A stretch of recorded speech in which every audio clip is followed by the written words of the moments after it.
Got a special contest going on right now. First and foremost, I need everybody under the sound of my voice to make sure you guys follow us on Twitter. The link is at the top line of the description box. The 1,000 follower will get a special gift. How do you get the gift? If you're the 1,000 follower, you need to email me at ogod@hiphopun.com with the screenshot, and I'll send you a special gift. Go ahead. What you waiting for? Go, go, go! You talked about budgets. Talk about this for the people, because a lot of people may not understand. Like when you say a $10 million budget, they get excited thinking that all of that money directly goes to an artist or goes here, goes there, and they really don't understand the business. Break down to the best of your knowledge, like that $10 million budget. What goes? All right, cool. So let's just say you got a $10 million budget. That $10 million budget consists of recording. So let's just say you want to go to Vegas, you want to go to Peru, you want to go to Miami, you want to go to New York, and you spend 500 grand, right? Now you got $9.5 million to, use for your budget. But now you have to pay the producers. The bigger the producer, the bigger the budget. So let's just say you get somebody like me. That's 50K a beat. You got 5 on there. You know what I'm saying? That's 100.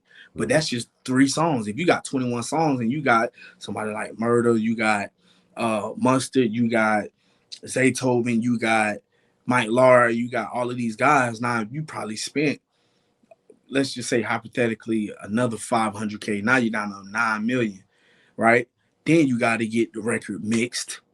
You got to pay the engineer, right? And if you get a great engineer like Jason Joshua, he charges $40,000 a record. You got 20 songs on there. Damn. Do the math on that. Now you probably at 8.5. Then you got to get it mixed and mastered. That's another 500. Now you're at $8 million. Then after you do that, you got to do marketing. How much marketing money you putting behind it, right? Then you got, let's just say you do 2 million. Now you got 6 million. Now, let's just say you got features. Let's just say you get a YoungBoy feature. YoungBoy wants 300K, right? Then you get a Lil Wayne. I don't know if y'all remember, but Lil Wayne wanted like 500K at one point in time. You know what I'm saying? So now, right there, that's almost $1 million on 2 features, right? So now you at 5 million. After you do all of that, now you gotta let's say, you gotta pay your manager, right? You gotta pay your manager, you gotta pay your lawyer, right? That's 5%, and maybe depending on your manager, 15 to 20%. Do the math. So now you left with like 3 million.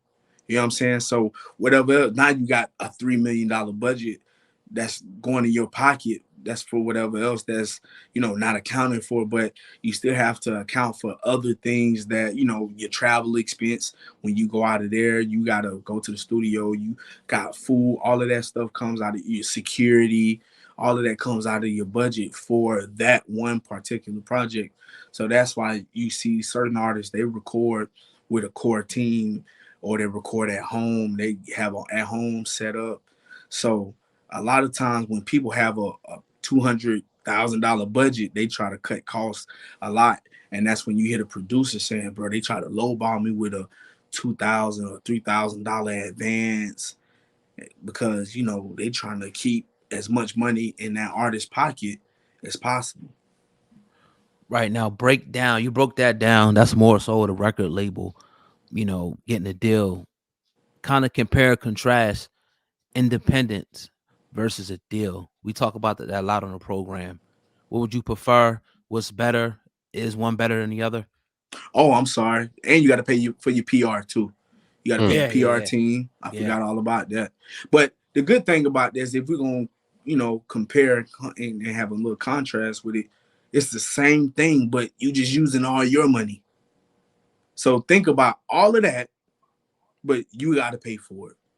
You got to get your IRC codes, ISRC codes. You got to, make sure that you hit up certain blog sites. And a lot of times these people may charge you to be on the Breakfast Club, or they may charge you to be on Sway in the Morning. You know what I'm saying? You got to do promo runs, and all of that's coming out of your pocket. So people think that being an artist is easy. I'm gonna make a song and that's it. Making a song is 10% of it. You got to know how to put the record out. You got to know who to go. You got to talk to the DJs. You got to go into these clubs. You got to, link with certain people. So let's just say you're independent. You may go just to put out one successful record. That may be about 250 grand to put out one successful record. If you want to put it on radio, you got to do certain things. So honestly, yeah, it's pretty tough. Appreciate that breakdown. Indeed, indeed. Now, outside of some of the artists that you worked with and you got relationships with, and as far as the industry in general, we talk about how fake a lot of this shit is, because we see a lot of people portraying things that aren't true, and then they're moving it on to the youth and people that are influenced by what they're hearing, and they're doing it, but the rappers aren't. Give a percentage in your opinion on what's real and what ain't in hip hop and in music. I posted something on Twitter a long time ago. I said, rapping is as real as wrestling. And anybody who knows anything about wrestling knows that it's fake. That's why they changed it from World Wrestling Federation to World Wrestling Entertainment. Yep. That's all it is.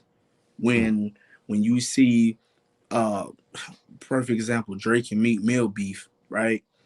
People got hurt in the midst of that. But the two artists who was beefing, they're best friends now. They're good. But you got certain people like Quentin Miller. Shout out to him. Yeah. He wrote the what's called the record, the reference tracks, and his career is over with.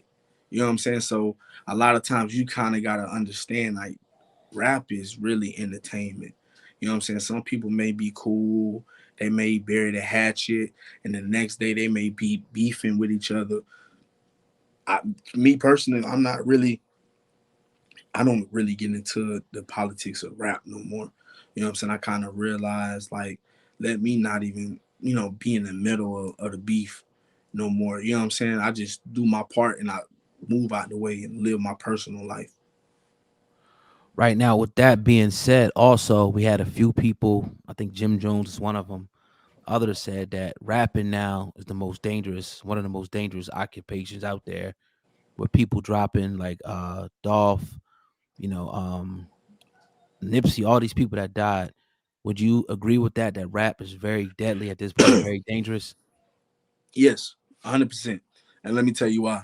The reason I agree with that is simply because you got friends, you got enemies, right? Now, a lot of times we know, let's just say you beefing with somebody, you know who you beefing with, right? You know for a fact, I'm not rocking with homie. We beefing, don't bring them around me. When you are artist and you popping, you got enemies that you don't even know that you knew. Especially if you are a gangster rapper, because now people want to check your credentials. They want to see how hard you are. So the thing is, you go back to the hood, rest in peace, Dolph. You don't know who coming for you just because somebody you may have done something to somebody 10 years ago. And now they're resentful, and now they see your car, now they want to pull up on you. You know what I'm saying? You at the park, you know what I'm saying? You chilling, you at the store, somebody pull up on you because now they won't get back for something that you did. So, I will honestly say you gotta know how to, just move, because you are a target, a big target, in the industry.